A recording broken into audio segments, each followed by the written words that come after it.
Good evening student. मैं अवनीश सिंह तोमर और आज हम पढ़ने वाले हैं बहुत ही मोस्ट इंपोर्टेंट टॉपिक। हम देखो जानते हैं भाई, उत्तर भारत में निवास कर रहे हैं भाई। उत्तर भारत में मई और जून के माह में जो गर्म हवाएं चलती हैं उन्हें लू के नाम से जाना जाता है। तो उन हवाओं की प्रकृति कैसी होती है, किस प्रकार से चलती हैं, और इन्हीं सारी चीजों को आज हम जानने वाले हैं। मानसून पूर्व फुहार किसे कहते हैं, इन चीजों को जानने वाले हैं। चेरी चेरी ब्लॉसम वर्षा किसे कहते हैं या आम्र वर्षा किसे कहते हैं, इन सारी चीजों को आज हम जानने वाले हैं। तो वीडियो को बिल्कुल लास्ट तक देखें और अगर पसंद आती है तो वीडियो को लाइक करें और ज्यादा से ज्यादा वीडियो को शेयर करें। देखो हम जो टॉपिक पढ़ रहे हैं वो पढ़ रहे हैं मैकेनिज्म ऑफ इंडियन क्लाइमेट, यानी कि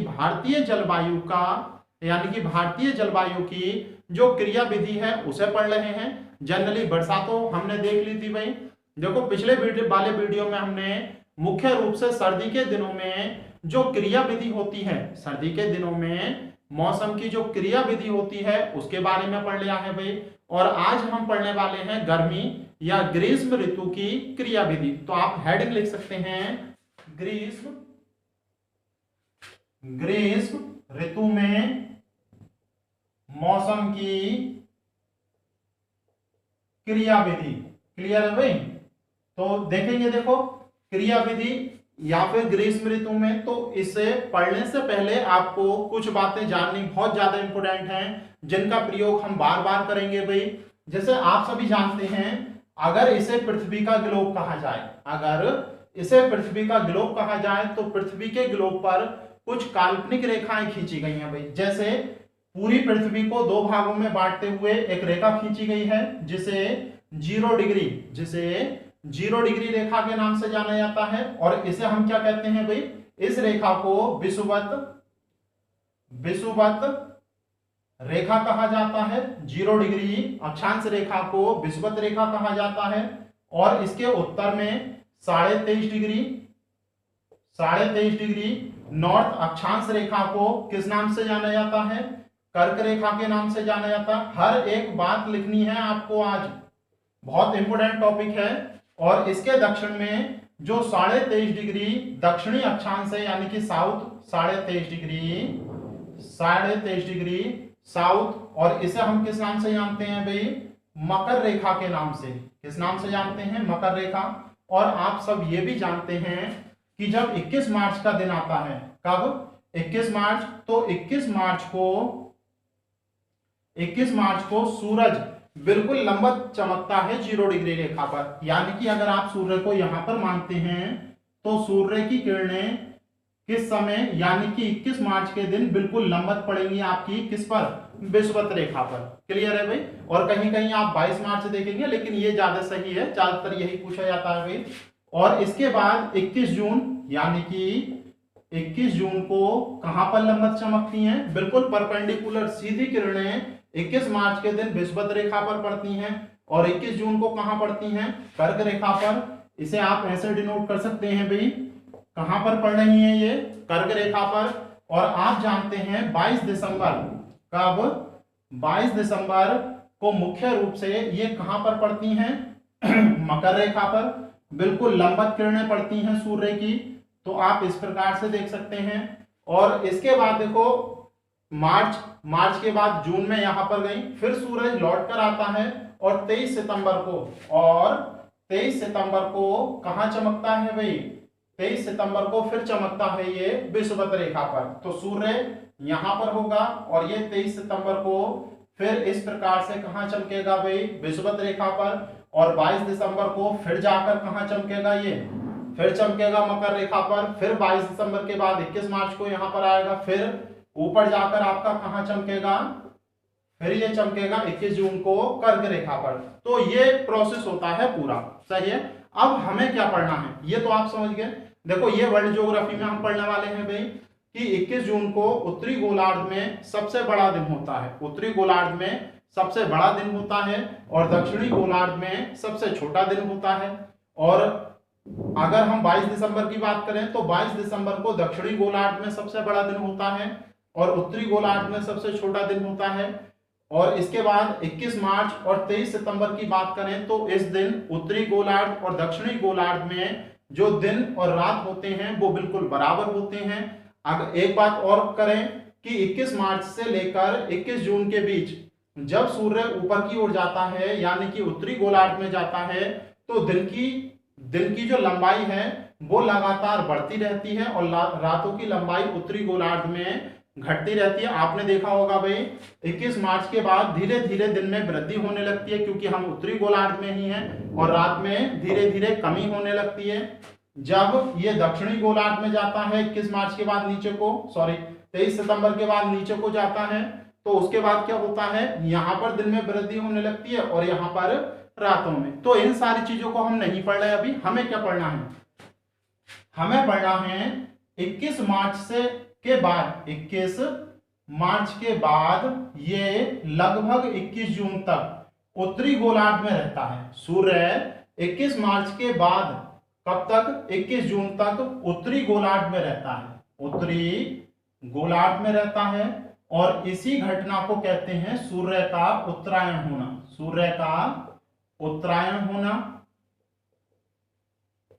सही है। तो आपसे अगर पूछा जाए सूर्य कब से कब तक उत्तरायण रहता है, तो आपको बताना है भाई 21 मार्च से लेकर 21 जून तक सूर्य उत्तरायण रहता है और उसके बाद दक्षिण की ओर मुड़ने लगता है। और लगभग फिर ये 21 जून से कब तक, 23 सितंबर तक, 21 जून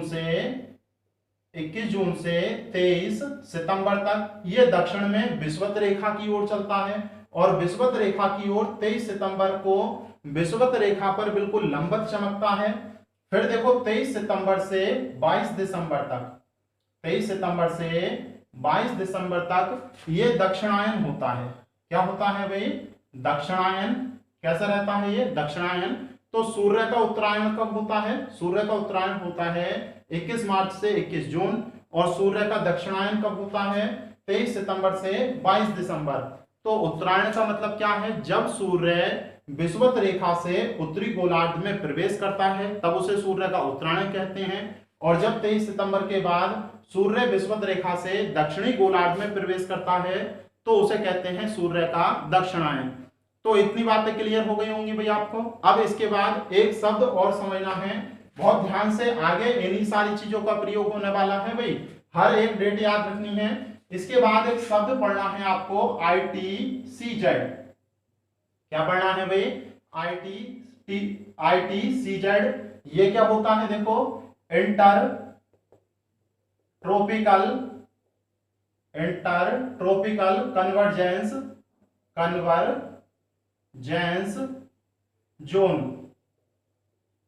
सही है। इसे किस नाम से जाना जाता है, इंटर ट्रॉपिकल कन्वर्जेंस जोन, यानी कि अंतः, हिंदी में अगर आप लिखोगे अंतः उष्ण कटिबंधीय अभिसरण क्षेत्र। तो याद रखेंगे भाई ITCZ का मतलब होता है इंटरट्रॉपिकल कन्वर्जेंस जोन, यानी कि उष्ण कटिबंधीय अभिसरण क्षेत्र। अब ये होता क्या है, अगर मैं आपको एक शब्द में बताऊं ITCZ होता क्या है, तो आप लिख सकते हैं विषुवत रेखा पर उच्च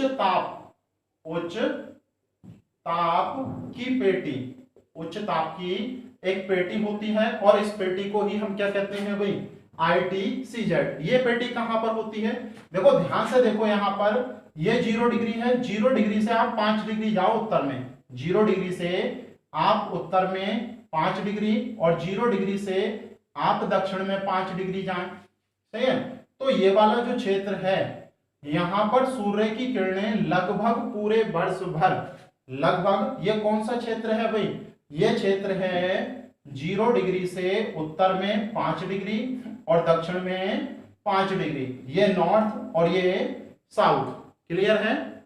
ये है आपका साउथ, इसे 5 बनाए देखो ऐसे करके, तो आप समझ पा रहे होंगे। ये जो क्षेत्र है यहां पर सूर्य की किरणें लगभग पूरे वर्ष बिल्कुल लंबवत पड़ती हैं, और लंबवत पड़ने का मतलब है यहां पर तापमान बहुत ज्यादा रहता है। इस क्षेत्र में तापमान कैसा रहेगा, हाई टेम्परेचर। कैसा टेम्परेचर रहेगा, हाई टेम्परेचर।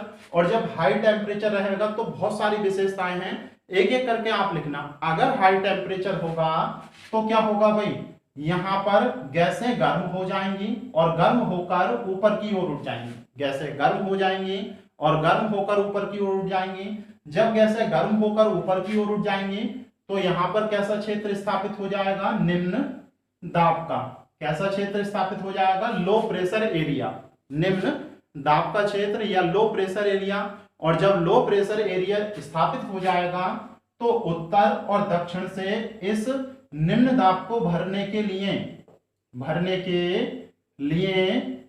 हवाएं चलेंगी। सही है, यानी कि चारों ओर से इस क्षेत्र को भरने के लिए क्या चलती हैं, हवाएं। और ये जो हवाएं हैं 35 डिग्री उत्तरी अक्षांश से लेकर, यह है 35 डिग्री और यह है दक्षिण में 35 डिग्री।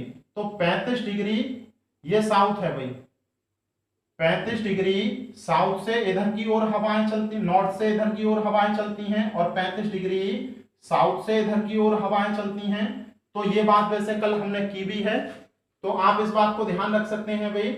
और ये जो क्षेत्र होता है निम्न दाब का, इसी को डोल्ड्रम या निम्न दाब का क्षेत्र कहते हैं और इसी क्षेत्र में स्थापित होता है आपका ITCZ। तो आप एक शब्द में ये कह सकते हैं ITCZ वह क्षेत्र होता है जहां पर सूर्य की किरणें लंबवत पड़ती हैं और उच्च तापमान होता है। वह निम्न दाब का क्षेत्र होता है जिसे भरने के लिए चारों ओर से हवाएं उस क्षेत्र में संचालित होती रहती हैं। तो क्लियर है भाई ITCZ। अब देखो हमें किस तरह से पढ़ना है इस चीज को, देखेंगे देखो ध्यान से। अब एक एक करके चीजें करते हैं हम भाई, सही है। तो ITCZ आपको समझ में आ गया होगा। अब देखो कल के या पिछले वीडियो में हमने एक चीज पढ़ी है, आपको याद होगा, हमने उत्तर पूर्वी मानसून पढ़ा था। हमने क्या पढ़ा था भाई, उत्तर पूर्वी मानसून। तो आप देख सकते हैं, देखो जब हम उत्तर पूर्वी मानसून पढ़ रहे थे तो हमने दिसंबर की बात की थी। हमने कब की बात की थी भाई, दिसंबर से लेकर मार्च तक। दिसंबर से लेकर मार्च में उत्तर पूर्वी मानसून चलता है। तो आप समझ गए होंगे, देखो सितंबर के बाद सूर्य क्या होने लगता है, दक्षिणायन। जब सूर्य दक्षिणायन होने लगता है तो जो ITCZ है वो विषुवत रेखा पर स्थिर नहीं होता। ITCZ सूर्य के साथ साथ, क्योंकि सूर्य क्या विषुवत रेखा पर ही रहता है, नहीं, सूर्य 21 मार्च के बाद उत्तर में चला जाता है और उत्तरायण हो जाता है। तो 21 मार्च के बाद सूर्य के साथ साथ ITCZ भी उत्तर की ओर चलने लगता है और उसके बाद 23 सितंबर के बाद सूर्य दक्षिणी गोलार्ध में जाने लगता है, यानी कि सूर्य का दक्षिणायन होने लगता है। तो जो ITCZ है वो भी दक्षिण की ओर जाने लगता है। तो 23 सितंबर के बाद जब सूर्य का दक्षिणायन होता है और दिसंबर माह में जब ITCZ दक्षिणी गोलार्ध में होता है, तब पूरे का पूरा उत्तर भारत उत्तर पूर्वी मानसून के प्रभाव क्षेत्र में आ जाता है और उसकी क्रियाविधि उत्तर में चलती है। ये चीजें हम कल पढ़ चुके हैं भाई, सही है। तो आज इससे आगे का देख रहे हैं, देखो किस प्रकार से हमें चीजों को पढ़ना है। तो आप सबसे पहले लिखें भाई, एक एक करके पढ़ रहे हैं। मार्च हमने पढ़ लिया भाई, तो मार्च और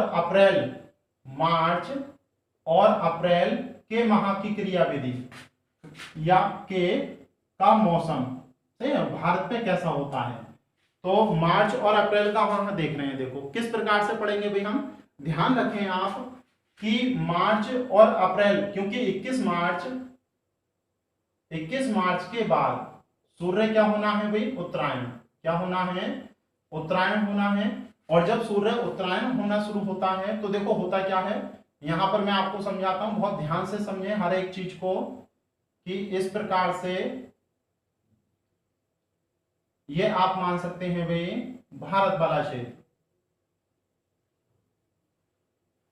सही है, शॉर्ट में ही बना लेते हैं। ये है आपका राजस्थान वाला क्षेत्र, सही है। ये लो प्रेशर एरिया बनता है। क्यों बनता है, देखो मैं आपको समझाता हूं। नीचे ही मान सकते हो आप 0 डिग्री रेखा। 21 मार्च को सूर्य यहां पर है, अरे 21 मार्च को सूर्य यहां पर है। तो 21 मार्च के बाद जब सूर्य उत्तर की ओर चलता है, जब सूर्य उत्तरायण होता है, तो धीरे धीरे उत्तरी भारत में गर्मी होनी शुरू हो जाती है। धीरे धीरे उत्तर भारत में गर्मी होनी शुरू हो जाती है। तो मार्च के बाद सूर्य उत्तर की ओर आता है और अप्रैल के माह में धीरे धीरे ये जो पश्चिमोत्तर भारत है, यानी कि उत्तर पश्चिम में जो भारतीय उपमहाद्वीप है, ये केवल राजस्थान की बात नहीं कर रहे हैं, ये वो पूरा रेगिस्तानी क्षेत्र की बात कर रहे हैं जो भारत और पाकिस्तान में है। सही है, हम बोल रहे हैं भारतीय उपमहाद्वीप, भारतीय उपमहाद्वीप, भारतीय उपमहाद्वीप का है भारत और पाकिस्तान दोनों वाला क्षेत्र बोल रहे हैं अभी। सही है, केवल भारत की नहीं, भारत में जो राजस्थान का रेगिस्तानी क्षेत्र है और पाकिस्तान में जो रेगिस्तानी क्षेत्र है, सबकी बात कर रहे हैं। अब देखो, जब सूर्य उत्तर की ओर होगा तो दो कंडीशन याद रखनी है कि तीन तरह के क्षेत्र, एक तो रेतीला क्षेत्र कह सकते हैं आप, सही है भाई, और एक कह सकते हैं भूमि वाला, साधारण भूमि, पेड़ पौधे और वैसी मिट्टी होगी, और तीसरा जल। तो जब सूर्य की किरणें पड़ती हैं तो सबसे तेजी से कौन सा क्षेत्र गर्म होगा, आप खुद ही बताएं भाई। सबसे तेजी से टेम्परेचर बढ़ता है रेतीले क्षेत्र का, सही है, और सबसे धीमे धीमे गर्म होता है जल। यानी कि जब सूर्य की किरणें पड़ती हैं तो जल तो बहुत धीमे धीमे गर्म होगा, लेकिन रेतीला क्षेत्र जो रेगिस्तानी क्षेत्र होगा वो बहुत तेजी से गर्म होता है, और मिट्टी भी धीरे धीरे, यानी कि भूमि, साधारण भूमि भी धीरे धीरे गर्म होने लगती है। तो आप देखें 21 मार्च के बाद जब सूर्य उत्तरायण होगा तो उत्तरी गोलार्ध में गर्मी धीरे धीरे बढ़ने लगेगी। जब गर्मी धीरे धीरे बढ़ने लगती है और जब मार्च के बाद अप्रैल का माह आता है तो अप्रैल के माह में उत्तर भारत में जो पश्चिमोत्तर क्षेत्र है वो एक रेगिस्तानी क्षेत्र है जो पूरे भारत की अपेक्षा तेजी से गर्म होता है, जो पूरे भारत की अपेक्षा तेजी से गर्म होता है। और तेजी से गर्म होने का मतलब क्या है, यहाँ की जो गैसें हैं वो गर्म होकर ऊपर की ओर उठ जाएंगी, और जब गर्म होकर ऊपर की ओर उठ जाएंगी तो लो प्रेशर एरिया, यानी कि निम्न वायु दाब का क्षेत्र यहाँ पर स्थापित हो जाएगा। और जब निम्न वायु दाब का क्षेत्र यहाँ पर स्थापित हो जाएगा तो इसे भरने के लिए क्या चारों ओर से हवाएं नहीं चलेंगी भाई? अरे इसे भरने के लिए चारों ओर से हवाएं नहीं चलेंगी। तो इस प्रकार से मार्च और अप्रैल के माह में जो पश्चिमोत्तर भारत है, यानी कि राजस्थान वाला जो क्षेत्र है, वहां पर अत्यधिक ताप के कारण लो प्रेशर एरिया स्थापित हो जाता है, और यहाँ पर लो प्रेशर एरिया को भरने के लिए आसपास से स्थानीय हवाएं चल सकती हैं। और ये इतनी शक्तिशाली नहीं होता है ये वाला क्षेत्र, ये ITCZ का प्रभावी क्षेत्र है। कैसा क्षेत्र है? प्रभावी क्षेत्र। अभी ITCZ आया नहीं है, यहाँ पर ITCZ आया नहीं है लेकिन गर्म हो चुका है। तो ये क्षेत्र इतना ज्यादा शक्तिशाली नहीं होता है कि बंगाल की खाड़ी की हवाएं और अरब सागर की हवाओं को खींच सके। होता है शक्तिशाली, लेकिन इतना शक्तिशाली नहीं होता है कि ये बंगाल की खाड़ी और अरब सागर की हवाओं को खींच सके। और यहाँ की जो हवाएं हैं, क्या इन हवाओं में कोई नमी होगी? आप खुद बताओ, क्योंकि स्थलखंड से चलकर आ रही हैं तो इन हवाओं में कोई भी नमी नहीं होती है। तो ये एक प्रकार के स्थानीय हवाएं होती हैं। कैसी हवाएं होती हैं? स्थानीय। और धूल भरी, उत्तर भारत में धूल भरी हवाएं होती हैं। तो आप याद रखेंगे मार्च अप्रैल के माह में मौसम की गतिविधि क्या होती है? मार्च अप्रैल के माह में मौसम की गतिविधि क्या होती है भाई? कि सूर्य के उत्तरायण होने से पश्चिमोत्तर भारत में टेम्परेचर अधिक हो जाता है, जिससे निम्न दाब का क्षेत्र स्थापित हो जाता है, और इसे भरने के लिए आसपास से स्थानीय हवाएं चल पड़ती हैं। लेकिन ये जो निम्न दाब का क्षेत्र है इतना शक्तिशाली नहीं होता है जो कि बंगाल की खाड़ी और अरब सागर की हवाओं को अपनी ओर खींच सके। अगर ये इन हवाओं को खींच पाता, क्योंकि ये समुद्री क्षेत्र से होकर जाती, तो पर्याप्त नमी होती तो ये हवाएं वर्षा कर सकती थी, लेकिन आसपास की हवाओं को ही खींच पाता है। तो इनमें कोई भी नमी नहीं है। जब इनमें कोई नमी नहीं है तो ये वर्षा करने में भी सक्षम नहीं होती हैं। क्लियर है भाई? तो देखो मार्च के माह जो है हमने वो देख लिया है भाई। अब इससे आगे की चीजें देखते हैं। मार्च भी हो गया, अप्रैल। अब आप हेडिंग लिखें मई के माह की क्रियाविधि। मई के माह की क्रियाविधि। देखो मई के माह में क्या होता है, बहुत ध्यान से सुने भाई। मई के माह की क्रियाविधि या का मौसम कैसा होगा भाई? क्लियर है? तो बहुत ध्यान से सुनेंगे भाई। तो पहले से ही यहाँ पर लो प्रेशर एरिया हो चुका है स्थापित। कब हो चुका है भाई? ये अप्रैल के माह में ही स्थापित हो चुका है। क्लियर है? और आप एक बात लिखें कि मई के प्रथम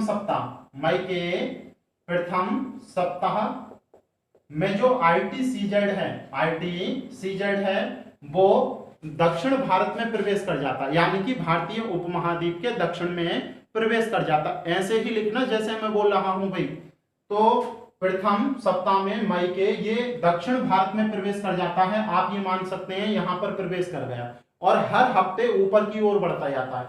जैसे जैसे सूर्य उत्तर की ओर आता जाता है, क्योंकि अब तो ऊपर की ओर आएगा भाई 21 जून तक, और 21 जून को कहां आकर सूर्य 21 जून को कहां आ जाएगा? कर्क रेखा पर। तो कर्क रेखा पर तो सूर्य लगातार मई में ऊपर की ओर बढ़ रहा है और 21 जून को कहां पहुंचने वाला है? कर्क रेखा पर। तो जैसे जैसे सूर्य ऊपर की ओर चलता है ITCZ भी ऊपर की ओर चलता है, ITCZ भी ऊपर की ओर चलता है।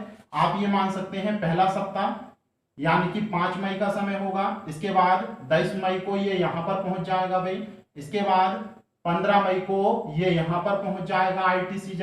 सूर्य की बात नहीं कर रहे हैं, ITCZ से मतलब है हमें यहां पर 20 मई की बात कर रहे हैं और यहां तक 25 मई, यानी कि मई के अंतिम सप्ताह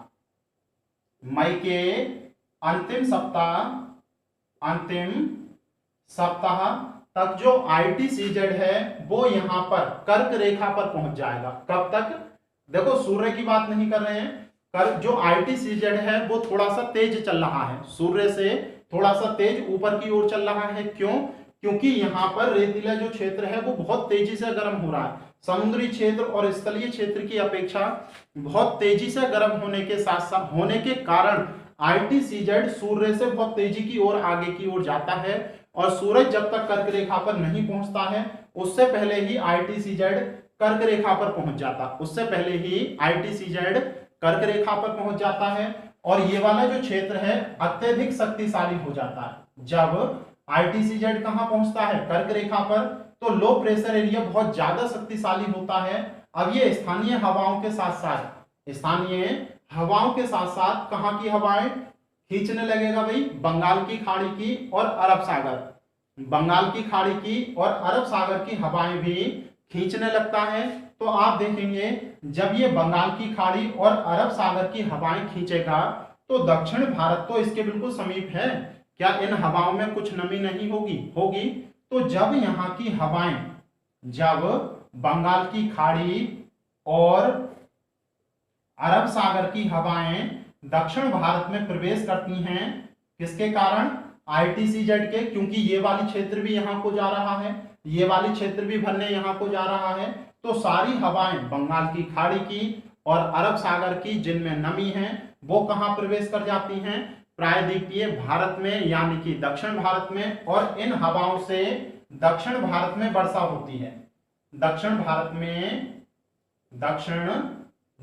में वर्षा होती है, यानी कि ये जो मई का माह जो है इस माह में दक्षिण भारत में वर्षा हो रही होती है, लेकिन उत्तर भारत में वर्षा नहीं होती है। क्यों नहीं होती है?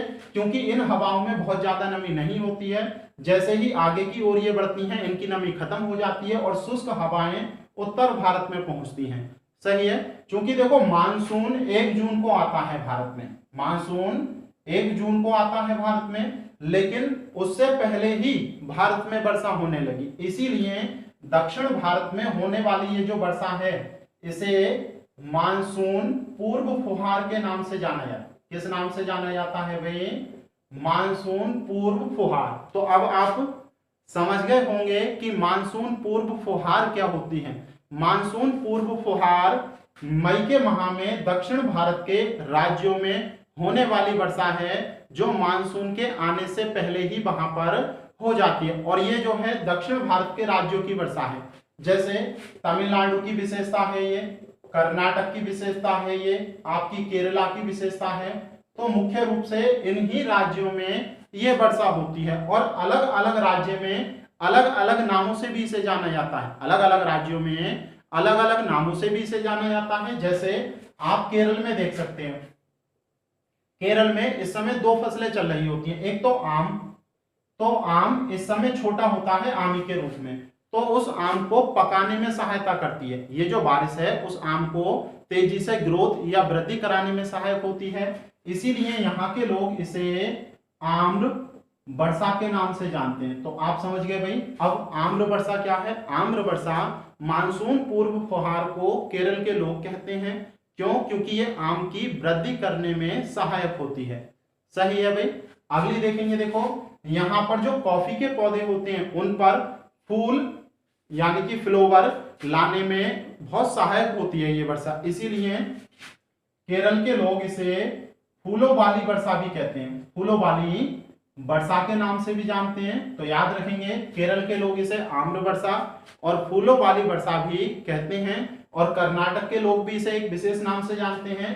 कर्नाटक में कॉफी के लिए, क्योंकि कर्नाटक में तो सबसे ज्यादा कॉफी होती है, आप सभी जानते हैं, और ये वर्षा उसके लिए बहुत ज्यादा उपयोगी होती है, इसीलिए इसे कि कर्नाटक के लोग कॉफी वाली वर्षा कहते हैं। किस नाम से जानते हैं? कॉफी वाली वर्षा। और एक वृक्ष होता है, आपने सुना होगा, चेरी ब्लॉसम का। तो चेरी ब्लॉसम के वृक्ष पर पुष्प लाने में बहुत ज्यादा ये सहायक होती है और बहुत सुंदर वृक्ष लगता है चेरी ब्लॉसम का जब उस पर फूल आ जाते हैं भाई। तो आप याद रखना, कर्नाटक के लोग इसीलिए इसे चेरी ब्लॉसम भी कहकर पुकारते हैं। किस नाम से? चेरी ब्लॉसम के नाम से भी पुकारते हैं। तो ये दो तीन बातें आपको समझ में आई होंगी। दक्षिण में होने वाली वर्षा। तो देखेंगे, देखो एक चीज और, जब हम मई के अंतिम सप्ताह में पहुंचते हैं, जब हम मई के अंतिम सप्ताह या जून के प्रथम सप्ताह में पहुंचते हैं, तो ये जो बंगाल की खाड़ी वाला क्षेत्र है, ये जो बंगाल की खाड़ी वाला क्षेत्र है, किससे लगा हुआ? पश्चिम बंगाल से। किससे लगा हुआ? पश्चिम बंगाल से। तो भारत में मौसमी गतिविधियों का ये केंद्र बन जाता है। भारत में मौसमी गतिविधियों का ये केंद्र बन जाता है पश्चिम बंगाल से लगा हुआ बंगाल की खाड़ी वाला क्षेत्र। तो आप याद रखेंगे, या तो मई का अंतिम सप्ताह लिख सकते हैं आप, मई का अंतिम सप्ताह, या जून के प्रारंभ में जो पश्चिम बंगाल है वो मौसमी गतिविधियों का केंद्र बन जाता है, क्योंकि इस समय तक ITCZ यहाँ पर स्थापित हो चुका होता है। 1 जून को ITCZ या जून के पहले सप्ताह में ITCZ यहाँ पर स्थापित हो जाता है, लेकिन सूरज अभी तक यहाँ पर भी नहीं आया है भाई। सही है। तो ये चीज अभी हम देखेंगे। तो आप याद रखें, मई के अंतिम या जून के पहले सप्ताह में ITCZ पश्चिमोत्तर भारत में स्थापित हो जाता है, और उस समय बंगाल की खाड़ी वाला जो पश्चिम बंगाल का क्षेत्र है वो मौसमी गतिविधियों का केंद्र बन जाता है, और केंद्र बनने के कारण यहाँ से बहुत तेज हवाएं यहाँ की ओर जाती हैं। यहाँ से बहुत तेज हवाएं चलती हैं किसकी ओर?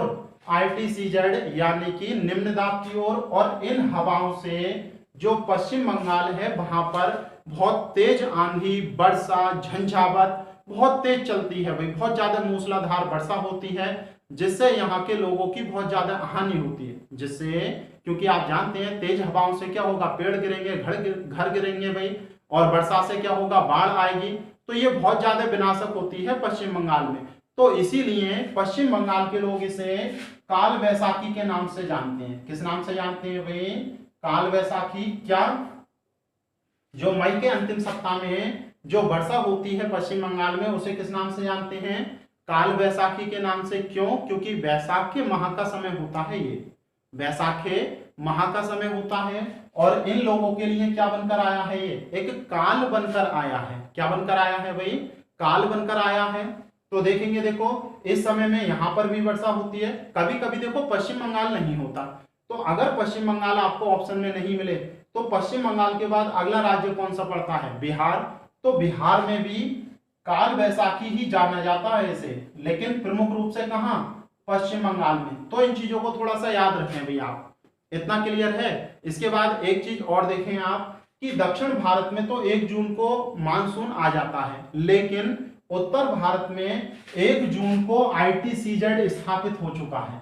ITCZ स्थापित हो चुका है, और जब ये ITCZ यहाँ पर स्थापित हो जाता है, इसका मतलब क्या है? अत्यधिक उच्च ताप वाला क्षेत्र और अत्यधिक निम्न दाब वाला क्षेत्र। जब लो प्रेशर होगा तो उत्तर भारत में, क्योंकि वर्षा तो हो नहीं रही है, और पिछले अप्रैल, मई और जून पिछले 3 महीनों से खूब गर्मी पड़ रही है, तो मौसम में जितनी भी नमी होती है वो तो पहले ही चली जाती है। और इस समय में यहाँ पर, क्योंकि यहाँ वाले क्षेत्र से देखो इसे भरने के लिए बहुत तेज हवाएं चलेंगी, और ये हवाएं उत्तर भारत में या पश्चिमोत्तर भारत में लू के नाम से जानी जाती। किस नाम से? तो ये हवाएं होती हैं पूर्व से पश्चिम की ओर चलने वाली, जो पूरे प्रायद्वीपीय पश्चिमोत्तर प्रायद्वीपीय भारत में चलती हैं, और इन हवाओं को उत्तर भारत में लू के नाम से जाना जाता है। तो याद रखेंगे, ये हवाएं बहुत ही हानिकारक होती हैं।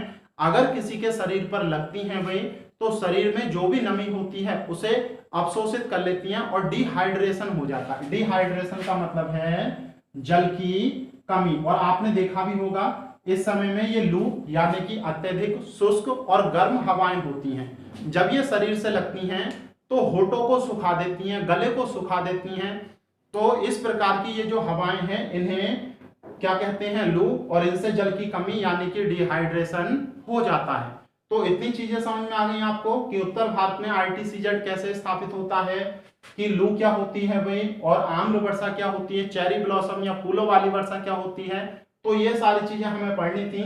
मई माह तक हम पढ़ चुके हैं। अब अगले वीडियो में हम पढ़ेंगे जून के माह में दक्षिण पश्चिमी मानसून का भारत में आगमन, और वो सबसे मोस्ट इंपोर्टेंट और सबसे ज्यादा आपके लिए हेल्पफुल वीडियो है, उसे देखना भाई जरूर। और अगर ये वीडियो आपको पसंद आई हो तो लाइक करें और ज्यादा से ज्यादा शेयर करें, और हर किसी को बताएं भाई इस चैनल के बारे में। Thank you.